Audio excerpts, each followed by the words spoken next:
Envie de réussir vos prochaines orgies, alors cette vidéo pourrait bien vous être utile. Car s'il y a bien des champions dans l'organisation d'orgies, c'est bien les Romains.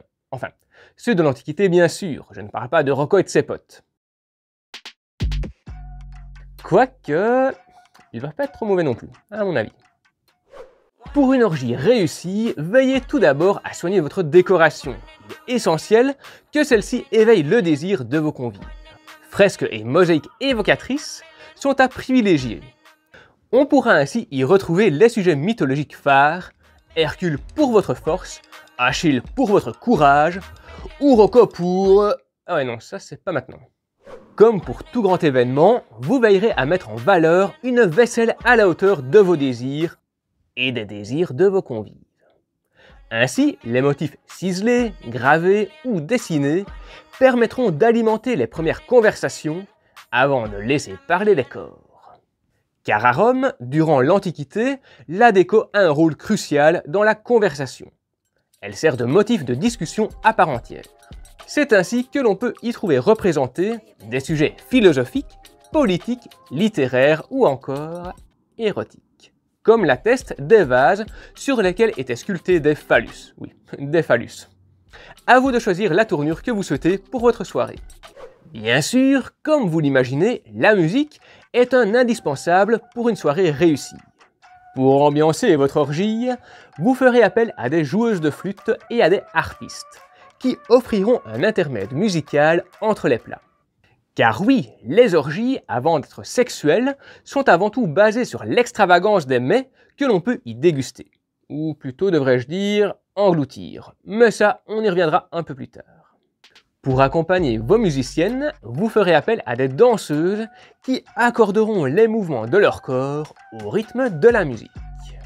Vêtues de longues robes de tissu léger et vaporeux et coiffées d'un voile, elles éveilleront les sens de vos convives. Bien sûr, avant cela, ne négligez pas un dress code confortable pour vos invités. Évitez les tenues trop couvertes ou trop serrées et privilégiez les tenues légères. Voire même, comme certains aimaient le faire, vous satisfaire de votre plus simple appareil. Hey, poêle! Oh oh oh, on se calme. Car bien que les orgies romaines menaient aux plus grandes débauches, celles-ci suivaient une organisation très rigoureuse. Il ne s'agissait pas de sauter sur tout ce qui bouge dès votre entrée chez votre hôte. Parées de bijoux en or, les femmes étaient savamment coiffées et maquillées, et les ongles étaient impeccables. Tout était préparé avec attention et minutie, jusqu'aux plats servis aux convives pour préparer leur libido à la nuit qui les attendait. Pour accompagner ces plats, très souvent sophistiqués, du vin était servi. Du vinum mulsum, un vin fermenté au miel pour les plus fortunés. De la posca des légionnaires, de la piquette coupée à l'eau pour les plus modestes, ou encore une boisson alcoolisée au lierre et aux champignons hallucinogènes infusés pour les plus téméraires. Le vin était un indispensable des orgies de l'Antiquité, aussi appelées les bacchanales, en référence au terme anglais bac et anal. Non, je déconne évidemment, en référence au dieu romain Bacchus à qui ces fêtes étaient dédiées. Les bacchanales, chez les Romains, portaient le nom de Dionysie chez les Grecs, en référence au dieu Dionysos, son homologue grec. Ainsi, Bacchus s'entourait d'un cortège composé de nymphes connues sous le nom de bacchantes, dans une ivresse débauchée et qui tenaient des orgies festives en son nom. Les bacchanales donc. En Grèce, son homologue Dionysos était quant à lui accompagné de Ménades, ces mêmes nymphes, qui exécutaient les mêmes rites festifs en son nom, les Dionysies. Dans le cortège qui le suivait, aussi nommé Thiase, nous pouvions y retrouver le dieu Pan, dieu de la fertilité et protecteur des bergers, des satyres, des silènes, des félins et même des serpents. Le dieu du vin et de la fertilité marquait ainsi le monde de son passage, mais tous ne l'accueillaient pas à bras ouverts, ce qui donnait lieu à deux types de célébrations. Les Dionysies, qui étaient publiques et organisées dans les cités qui acceptaient de l'accueillir. Athènes organisait d'ailleurs les grandes Dionysies qui duraient jusqu'à 6 jours. Le premier jour, une procession ouvrait les festivités. et une statue était érigée en son honneur dans le théâtre qui lui était dédié. Cette première journée se terminait par un grand festin en son nom, durant lequel un taureau, symbole de fertilité, était sacrifié. Dionysos était aussi le dieu du théâtre. C'est ainsi que les jours qui suivaient, les dramaturges se produisaient sur scène pour s'affronter à travers des tragédies, des comédies ou des satires. Les meilleurs acteurs se voyaient récompensés et couronnés de lierre en hommage à Dionysos. Il y avait aussi les mystères dionysiaques, qui avaient lieu en secret à la tombée de la nuit, dans des lieux reculés, dans les forêts ou les montagnes par exemple. Ces rituels étaient réservés aux initiés et semblables à ceux pratiqués en l'honneur de Déméter, Isis ou encore Mitra, à qui j'ai consacré une vidéo en collaboration avec le musée royal de Marimont juste là. Si, d'un point de vue fonctionnel, Dionysos et Bacchus étaient les mêmes dieux, leur tempérament comportait des différences majeures. Dionysos était plutôt perçu comme un très beau jeune homme à la chevelure abondante, noble personnage juvénile de la mythologie grecque et de la littérature classique appartenant aux 12 dieux de l'Olympe.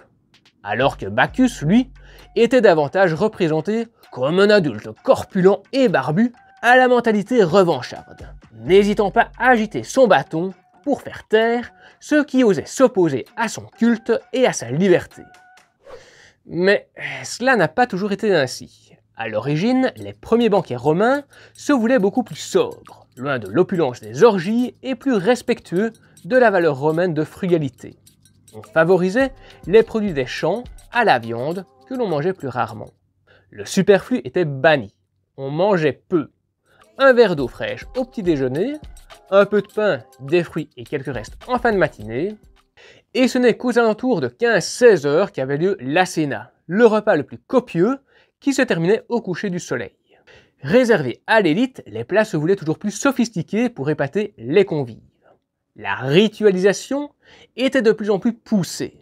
L'art gastronomique, qui en émergeait, s'affinait et se spécialisait.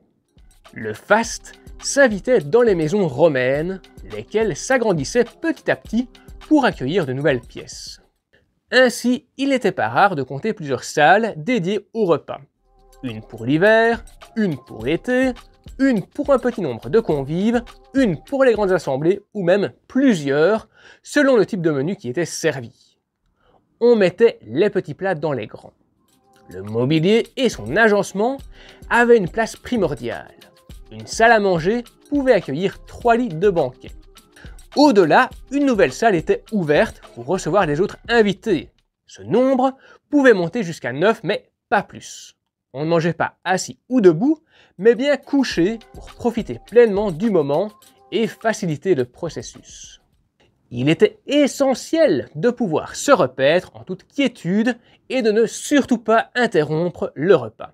Ainsi, les invités se revêtaient d'une simple robe flottante, sans ceinture, afin d'éviter qu'aucun nœud ne vienne faire entrave au bon déroulement du repas. Le banquet se déroulait dans le strict respect de l'étiquette romaine. Le repas avait lieu directement après le bain, afin que les convives soient propres et parfumés. De nombreux rituels et tabous ponctuaient ces moments d'échange. Bien des gestes et des mots étaient proscrits. Par exemple, on s'étendait du côté gauche et on se servait avec la main droite, car la gauche portait malheur. Ou encore des mots comme incendie étaient interdits au risque de provoquer le mauvais œil, auquel cas des gestes précis permettaient de conjurer le mauvais sort. Dans le cas du mot incendie, un verre d'eau était jeté au sol. Il y avait donc toute une symbolique derrière ces banquets. La table circulaire, au centre de la salle à manger, représentait le monde, le sol, la mort, et le plafond, le ciel. Dionysos, Bacchus, peu importe le nom qu'on lui donne, aura marqué les civilisations. Mais connaissez-vous son histoire? Une expression bien connue renvoie pourtant à son mythe et je suis certain que vous la connaissez. Se croire sorti de la cuisse de Jupiter. Je vous explique son origine juste là.